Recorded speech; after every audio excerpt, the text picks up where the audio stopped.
우리가 옆에 있는 분들에게 이렇게 인사했으면 좋겠습니다. 당신이 제 옆에 앉아주셔서 너무나 행복합니다.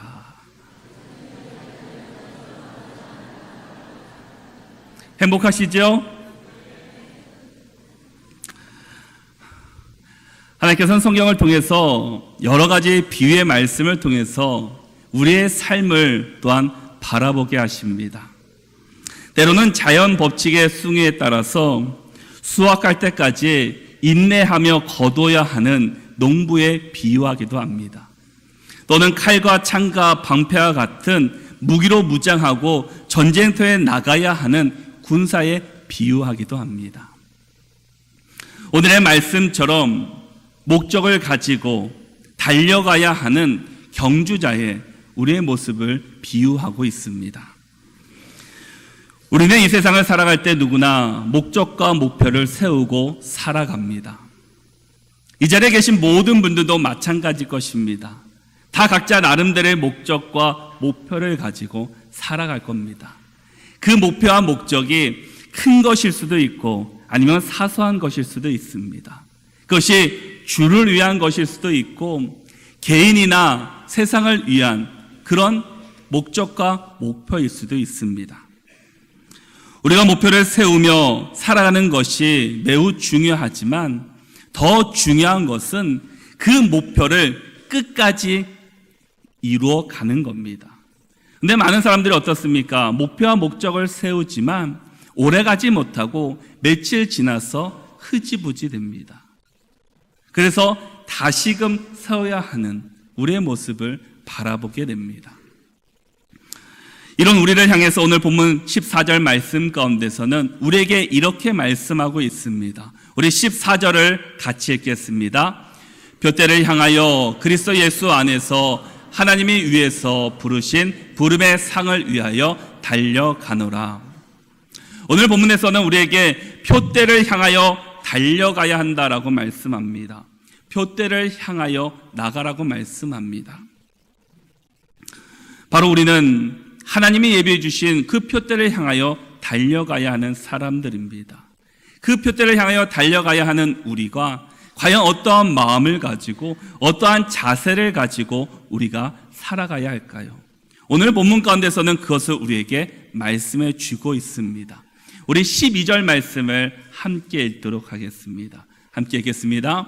내가 이미 얻었다 함도 아니요 온전히 이루었다 함도 아니라 오직 내가 그리스도 예수께 잡힌 바 된 그것을 잡으려고 달려가노라. 아멘. 사도 바울은 오직 내가 그리스도 예수께 잡힌 바 된 그것을 잡으려고 달려가노라 라고 말씀합니다. 과연 무엇을 잡으려고 달려가고 있습니까? 그는 우리를 구원하신 그 하나님의 은혜를 부활해 주신 그 부활의 기쁨을 생각하며 나는 달려가고 있습니다.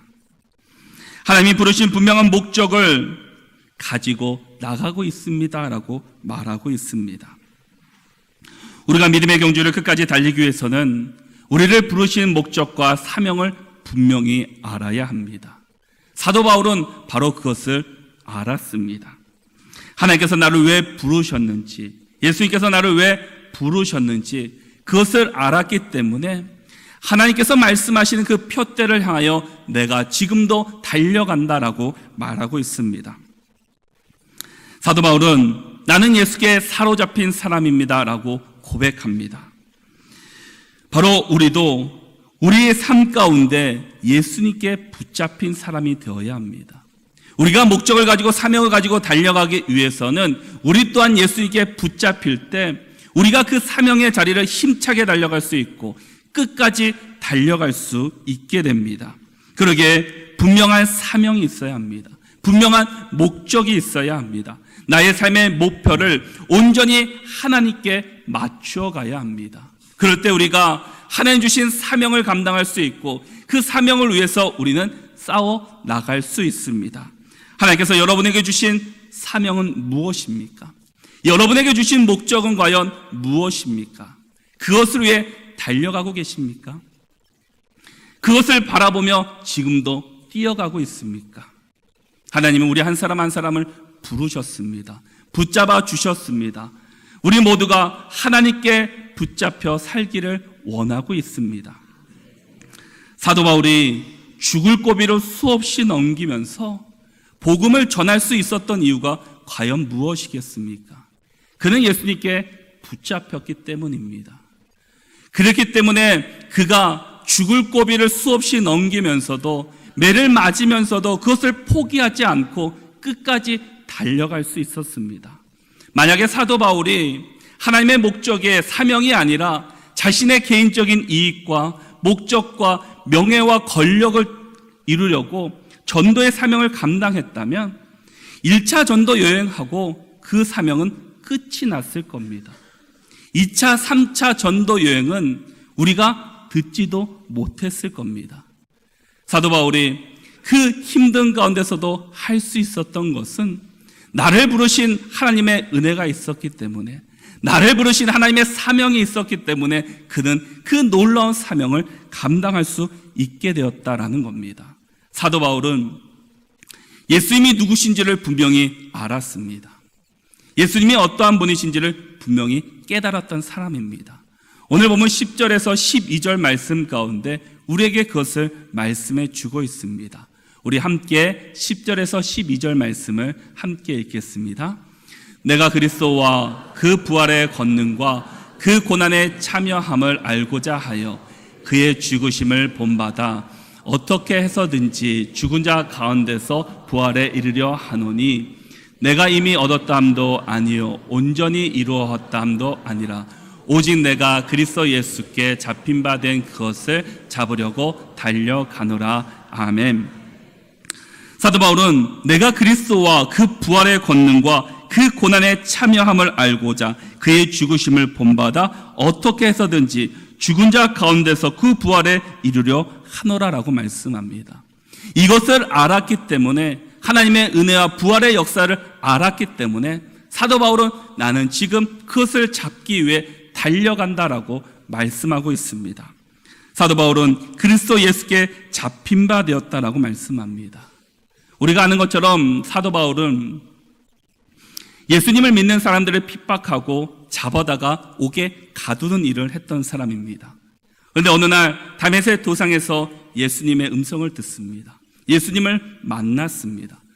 그 후로 구원받았고 그의 삶이 바뀌게 되었습니다. 바로 내가 예수 그리스도에 잡힌 바 되었다라는 말은 그 구원의 역사가 내가 경험했다라는 것을 고백하고 있습니다.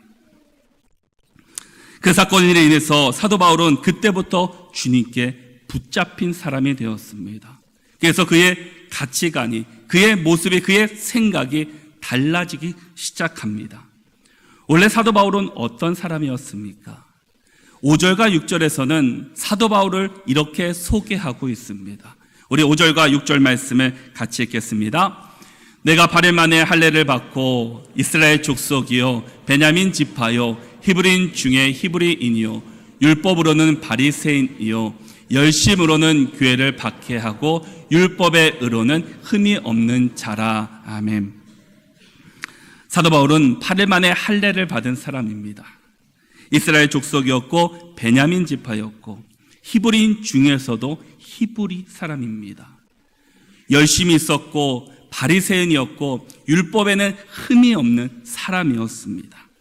또한 당시에 최고의 석학들이 모여 있다는 가말리엘 문화생 밑에서 배웠던 사람입니다. 지금으로 말한다면 서울대 법대를 수석으로 나온 사람이었습니다. 얼마나 많은 이력을 갖고 있는 사람입니까? 다른 사람들이 부러워할 만큼 닮고 싶은 사람이 바울이었습니다. 그런데 그가 예수님을 만나고 나서 모습이 달라졌습니다. 예수님을 만나고 나서 그는 이렇게 고백합니다. 우리 7절과 8절을 함께 읽겠습니다.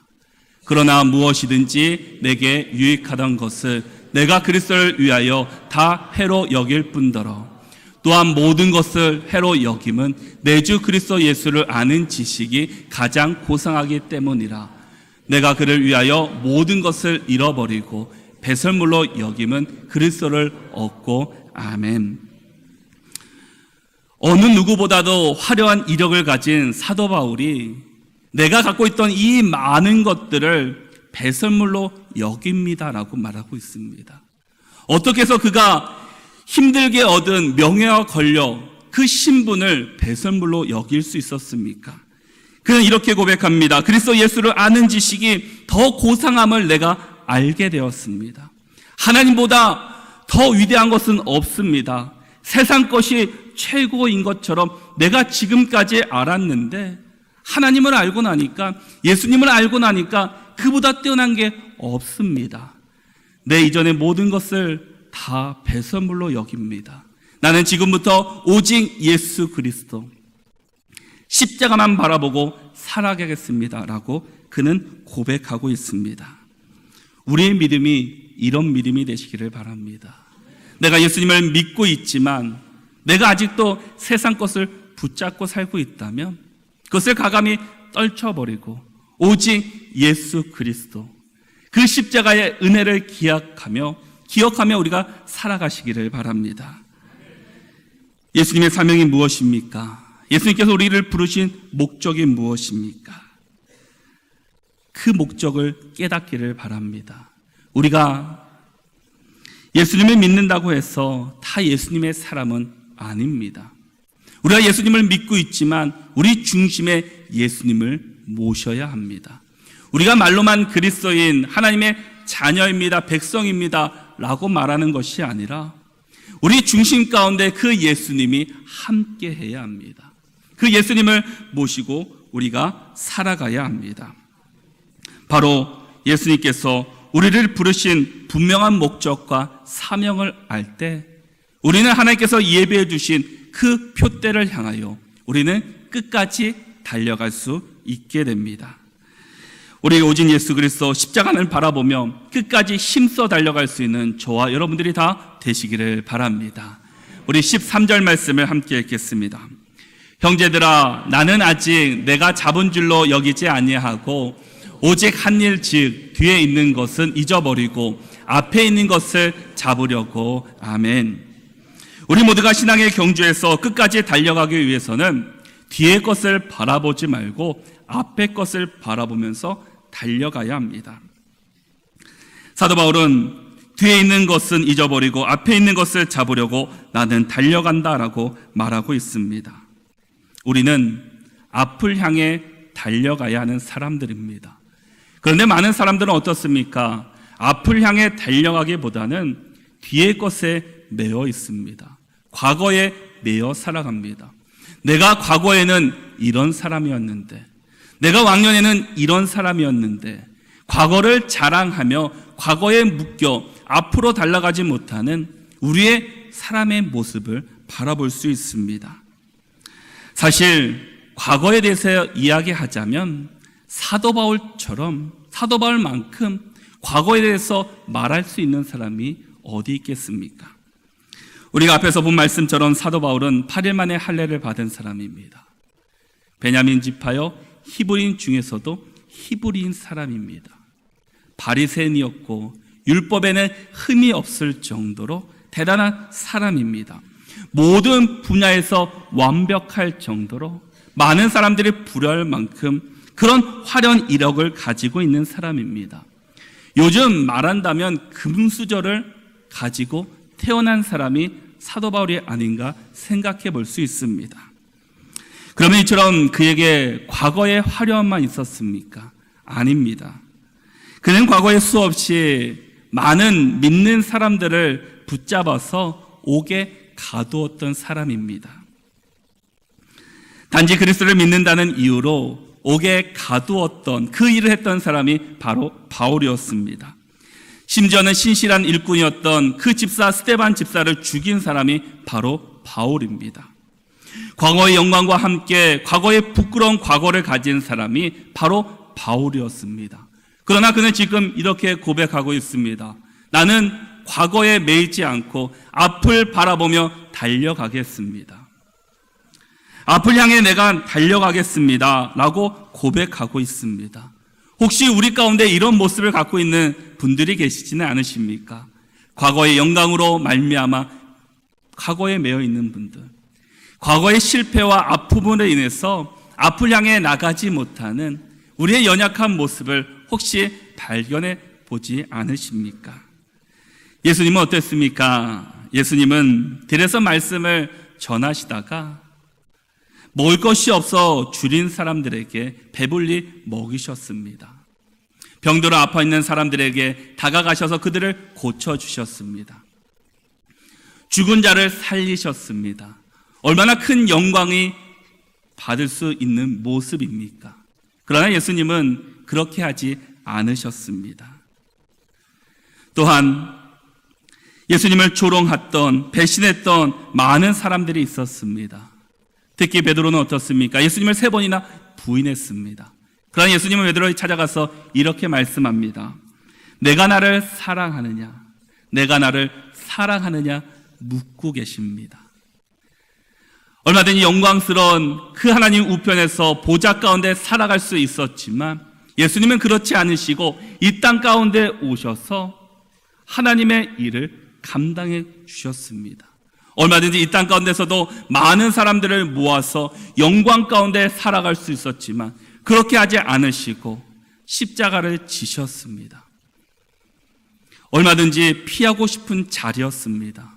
예수님도 그 십자가의 고난을 잘 알고 있었습니다. 예수님도 전날 밤 이렇게 기도합니다. 이 잔을 내게서 떠나게 하옵소서. 그러나 나의 원대로 하지 마시고 아버지의 원대로 하옵소서. 그 십자가의 고난이 없었다면, 십자가의 그 사건이 없었다면 우리는 이 자리에 있을 수 없었습니다. 구원받을 수 없었습니다.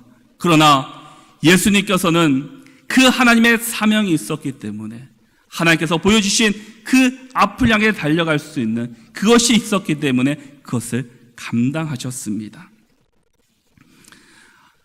하나님께서는 이스라엘 백성들을 애굽에서 출애굽하여 가나안 땅으로 인도하십니다. 약속의 땅 가나안, 하나님께서 예배해 주신 그 가나안 땅, 그 가나안 땅으로 가는 그 여정 가운데 이스라엘 백성들은 불평하고 불만합니다. 출애굽기 16장 3절에서 이렇게 말하고 있습니다. 이스라엘 자손이 그들에게 이르되 우리가 애굽 땅에서 고깃가마 곁에 앉아 있던 때와 떡을 배불리 먹던 때에 여호와의 손에 죽었더라면 좋았을 것을 너희가 이 광야로 우리를 인도해 내어 이 온 회중이 줄여 죽게 하는도다. 이스라엘 백성들, 하나님이 예비해 주신 가나안 땅, 얼마나 아름다운 땅입니까? 젖과 꿀이 흐르는 땅이라고 말씀하셨습니다. 그러나 그들은 그 땅을 바라보지 못하고 지금 내가 힘들고 배고프고 그 줄인 것에 안주하여서 내가 광야에서, 내가 애굽에서 그냥 고기 곁에 떡을 먹던 때 그냥 그때 죽었으면 되는데 왜 나를 이곳까지 인도해서 여기서 힘들게 합니까? 원망하고 있습니다. 미래를 보지 못하고 하나님께서 준비하신 그것을 바라보지 못하고 현실에 지금에 안주하다 보니까 하나님의 눈으로 그 땅을 바라보지 못합니다. 어찌 보면 우리의 모습이 이런 모습은 아닌가 생각해 보게 됩니다. 우리도 하나님이 예배해 주신 하나님의 나라, 그 표대가 있음에도 불구하고 내가 지금 이곳이, 이 세상이 좋아서 가질 것이 많아서 여기에 안주하며 하나님을 바라보지 못하고 표대를 향하여 나가지 못하는 우리의 모습은 아닌지 우리는 다시 한번 우리의 모습을 돌아보아야 할 것입니다. 지금의 내 모습은 인정하지 못하고 내가 왕년에는 이런 사람이었는데 과거의 영광에만 매어 있지는 않으십니까? 아니면 반대로 과거의 실수와 연약함에 매어 주저앉고 있지는 않으십니까? 하나님께서는 우리에게 예배해 주신 하나님의 나라가 우리 각자에게 예비되어 있습니다. 그러기에 우리는 현실에 안주하며 과거에 매어 사는 인생이 아니라 그 표대를 향하여 힘써 달려가시기를 바랍니다. 하나님께서는 신앙의 경주라는 우리가 머뭇머뭇하며 안주하기를 원치 않으십니다. 이전 것은 잊어버리고 앞을 향해 더 힘써 달려가라고 말씀해 주고 있습니다. 그리고 하나님이 행하실 새로운 일과 믿음을 가지고 그 믿음을 바라보며 달려가라고 우리에게 말씀하고 있습니다. 물론 뒤에 있는 모든 것을 다 잊어버려야 한다는 말은 아닙니다. 우리가 분명히 과거의 것 중에 기억해야 될 것이 있습니다. 그것은 바로 하나님이 지금까지 주신 은혜를 우리는 기억해야 합니다. 하나님께서 지금까지 우리를 인도해 주신 그 은혜를 우리는 기억해야 합니다. 그럴 때 우리가 다시 한번 일어설 수 있고 힘을 내서 달려갈 수 있게 됩니다. 인생을 살아가면서 늘 좋은 일만 있는 것은 아닙니다. 때로는 힘들 때도 있고 때로는 즐거울 때도 있습니다. 그런데 어떤 사람은 그 힘든 여정 가운데, 고난 가운데 넘어지고 쓰러지는 사람이 있습니다. 또한 어떤 사람은 그 고난 가운데 있지만 다시금 힘써 일어나서 달려가는 사람이 있습니다. 바로 우리 믿음의 사람들은 이 고난과 어려움을 만났을 때 우리가 좌절하고 넘어지고 쓰러져 있는 인생이 아니라 다시금 일어나서 힘써 달려가야 합니다. 그럴 때 바로 우리가 하나님이 주셨던 은혜, 하나님께서 우리에게 베푸셨던 그 역사하심, 인도하심을 우리가 다시금 기억하시기를 바랍니다. 때로는 힘들고 좌절하고 낙심되는 일이 만난다 할지라도 하나님을 기억하시기를 바랍니다. 하나님을 붙잡으시기를 바랍니다. 하나님을 만나고 하나님께 바라보며 우리가 힘써 달려갈 수 있는 우리 모두가 되시기를 바랍니다. 하나님께서는 우리가 과거에 매어 넘어지거나 낙심하기를 원치 않으십니다. 그래서 골로새서 3장 1절과 2절에서는 우리에게 이렇게 말씀해 주고 있습니다. 우리 골로새서 3장 1절과 2절을 함께 읽겠습니다. 그러므로 너희가 그리스도와 함께 다시 살리심을 받았으면 위의 것을 찾으라. 거기는 그리스도 예수께서 우리 하나님 우편에 앉아 계시느니라. 위의 것을 생각하고 땅의 것을 생각하지 말라. 아멘. 하나님께서는 저와 여러분들에게 땅의 것을 생각하지 말고 위의 것을 생각하며 살아가라고 말씀합니다. 바로 예수 그리스도께서 우리를 다시 살리신 그 부활의 은혜를 다시 한번, 부활의 기쁨을 생각하면서 땅의 것을 생각하지 말고 하늘을 생각하면서 위의 것을 붙잡고 살아가는 우리 모두가 되시기를 바랍니다. 우리 14절 말씀을 같이 읽겠습니다. 표대를 향하여 그리스도 예수 안에서 하나님이 위에서 부르신 부름의 상을 위하여 달려가노라. 아멘. 우리가 달려가기 위해서는 하나님께서 부르신 부름의 상을 기억해야 합니다.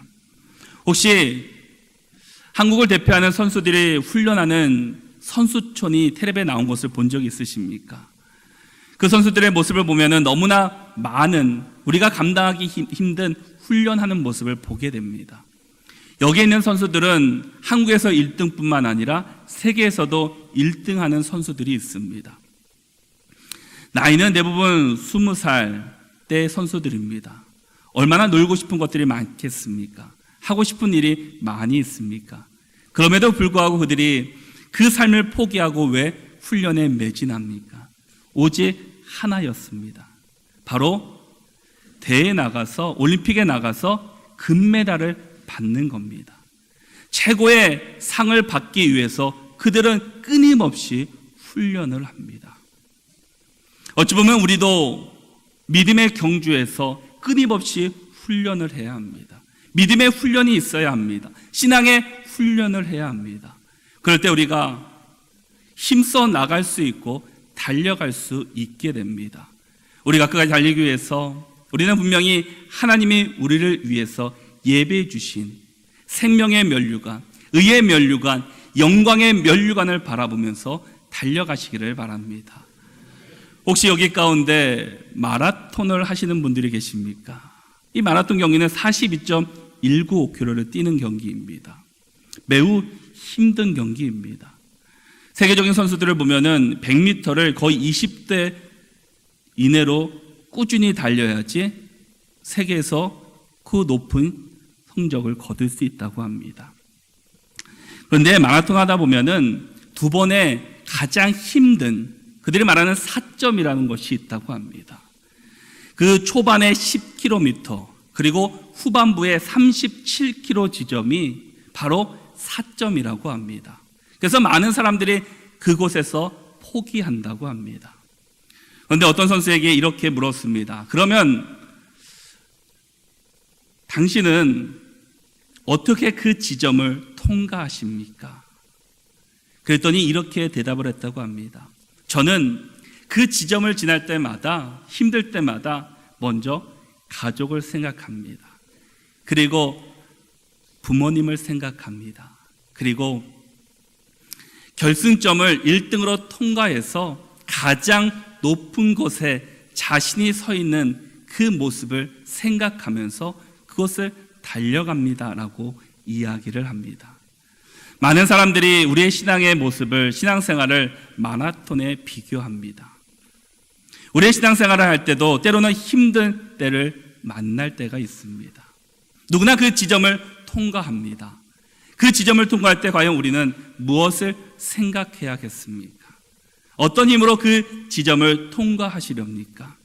우리는 바로 하나님께서 우리에게 예비해 주신 그 부름의 상을 위하여서 그 표대를 향하여 달려가기를 바랍니다. 그것을 바라보면서 그 지점을 통과하시기를 바랍니다. 그래서 우리 모두가 그 마지막 때 그 의의 면류관, 생명의 면류관, 영광의 면류관을 다 받을 수 있는 저와 여러분들이 되시기를 바랍니다.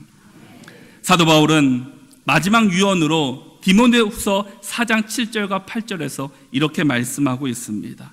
바로 그는 내가 예수님을 믿기 전에는, 만나기 이전에는 모든 것을 배설물로 여기고 내가 주님만 바라보고 달려갔습니다.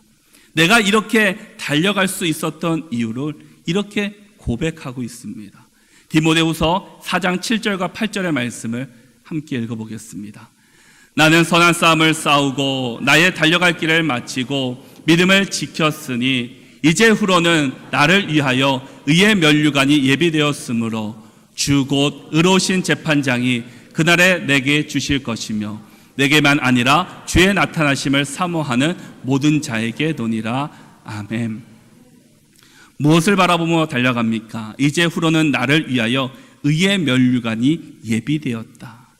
그 나를 위하여 준비되었던 그 의의 면류관을 바라보며 나는 달려갑니다. 그러기에 내가 지금까지 쌓았던, 내가 과거의 그 영광을 다 버리고 내가 바로 주님을 붙잡고 나갈 수 있습니다 라고 그는 고백하고 있습니다. 사도 바울은 때로는 힘들고 어려울 때가 얼마나 많이 있었겠습니까? 그 또한 사람인지라 과거의 영광을 왜 생각하지 않았겠습니까?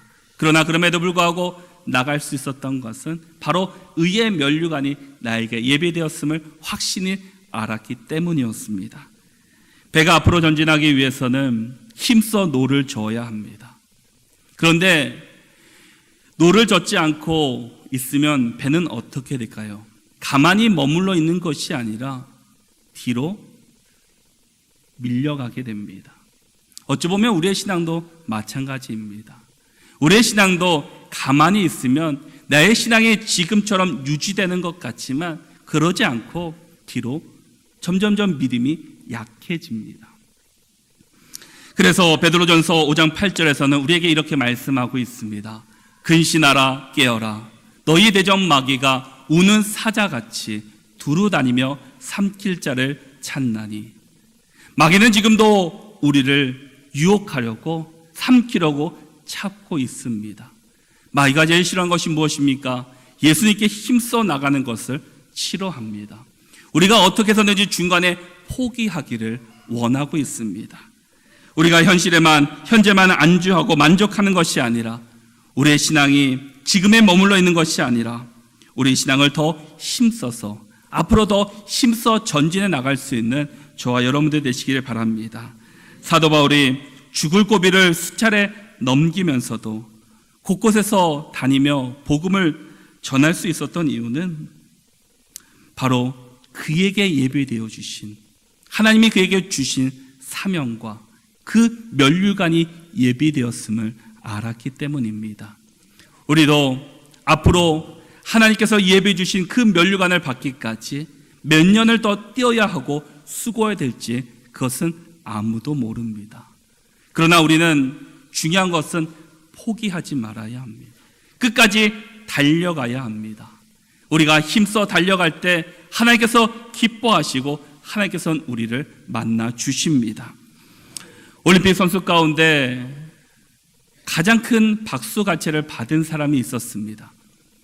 1등을 해서 박수갈채를 받은 것이 아니라 꼴등을 했음에도 불구하고 그는 박수를 받았습니다. 올림픽 마지막 경기였던 마라톤을 하는 가운데 그가 달리다가 그만 15km 지점에서 그만 넘어졌습니다.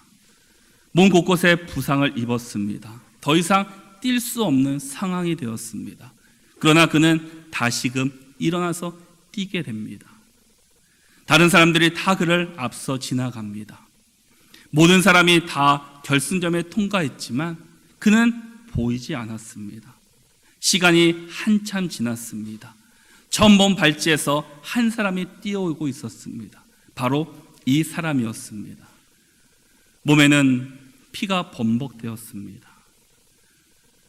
곧 쓰러질 것만 같은 모습이었습니다. 그러나 그는 끝까지 달려 결승점을 통과했고 그곳에 쓰러졌습니다. 많은 기자들이 그에게 달려와서 이렇게 물었습니다.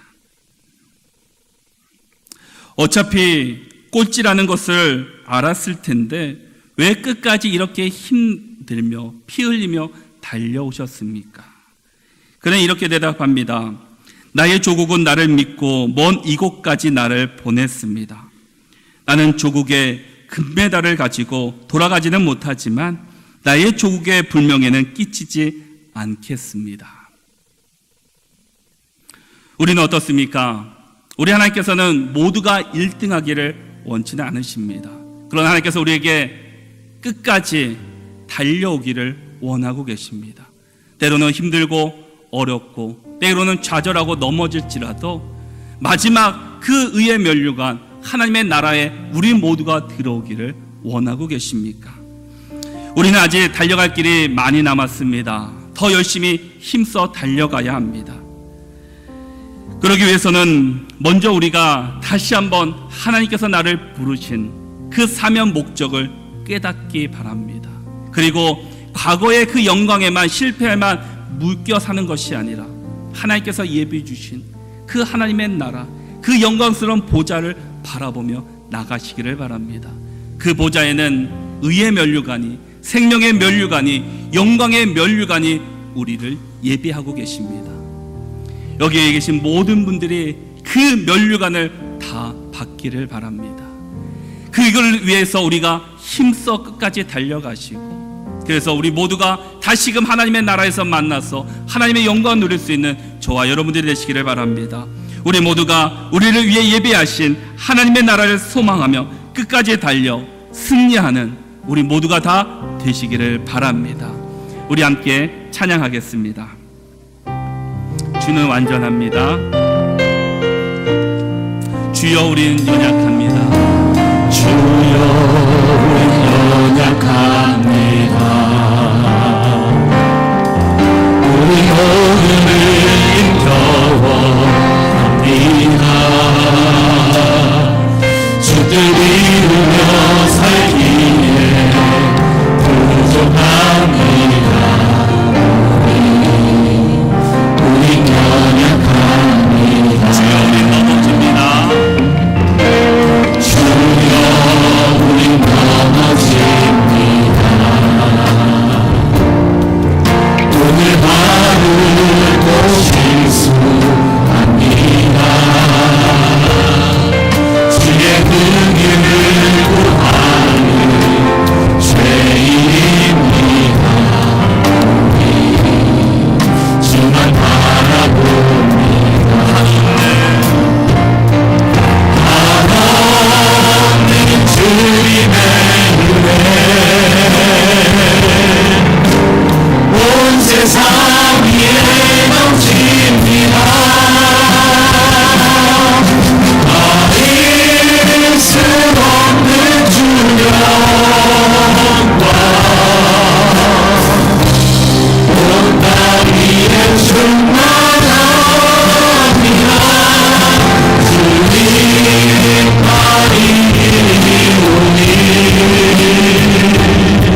충만합니다. 주님 많이 기도해. 아멘. 우리 길을 따라갑니다. 그 말에 우리 이르시 주는 완전합니다. 이제 우리 함께 기도하겠습니다. 하나님은 우리가 끝까지 달려가기를 원하고 계십니다. 끝까지 하나님의 나라를 바라보기를 원하고 계십니다. 혹시 이 자리 가운데 아직도 과거에 매여 있어 살고 있지는 않으십니까? 우리가 다시 한번 주님의 사명과 그 목적을 깨닫기 원합니다. 하나님께서 예배 주신 그의 의의 면류관, 생명의 면류관, 영광의 면류관을 바라보며 달려가기를 원합니다. 이 시간 내가 그렇게 살지 못했다면 하나님 이 시간 용서하여 주시옵시고 다시금 나의 마음 가운데 하나님께서 역사하여 주셔서 오직 주님만 바라보며 주께 묶여서 주께 붙들림 받아서 정말 주님께서 예배 주신 그 표대를 향해서 힘차게 달려가겠다고 이 시간을 결단하며 함께 기도하겠습니다. 사랑하는 구성하신 아버지 하나님, 저희들을 주님의 전에 불러 감사합니다. 주님, 우리가 다시 한번 주님 말씀으로 다시 한번 바라보기를 원합니다. 우리가 주님께서 예배 주신 그 표대를 향하여 달려가야에도 불구하고 내가 하나님 주신 사명을 잊어버리고 과거에 미워서 아버지 우리가 지지하고 있는 우리의 모습은 아닙니까? 하나님 다시 한번 우리가 주님 앞에서 가까이 나가기를 소원합니다. 주님의 영광을 바라보게 하여 주시옵소서. 주님의 표대를 바라보게 하여 주시옵소서. 주님의 사명을 잊지 않고 우리가 끝까지 달려가게 하여 주시옵소서. 그래서 하나님께서 주신 그 의의 명령과 생명의 명령과 영광의 명령을 바라보게 하여 주시옵소서. 우리 모두가 하나님의 뜻 가운데 살아갈 때에는 우리가 연하는 뜻으로 하나님 도와주시옵소서. 아버지 주시고 함께하여 주시옵소서.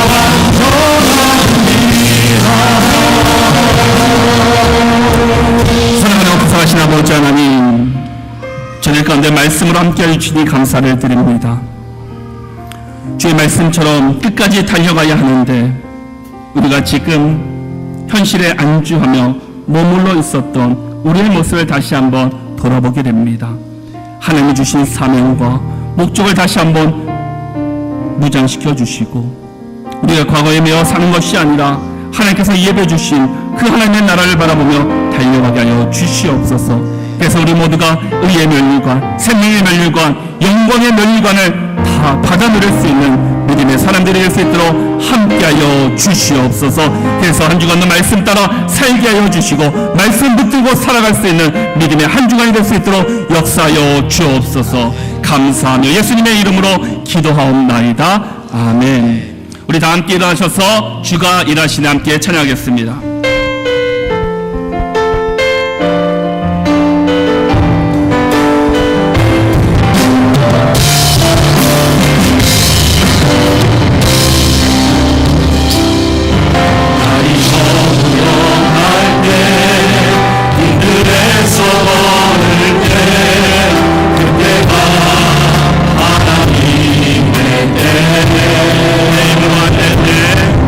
내 힘으로 안 돼.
예수 그리스도의 은혜와 아버지 하나님의 사랑하심과 성령님의 감화 감동 교태 충만하심이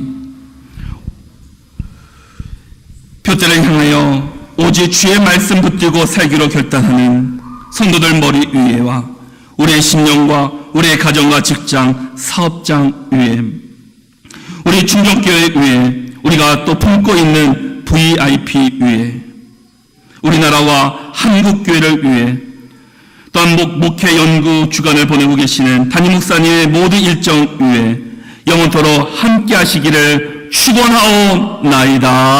아멘.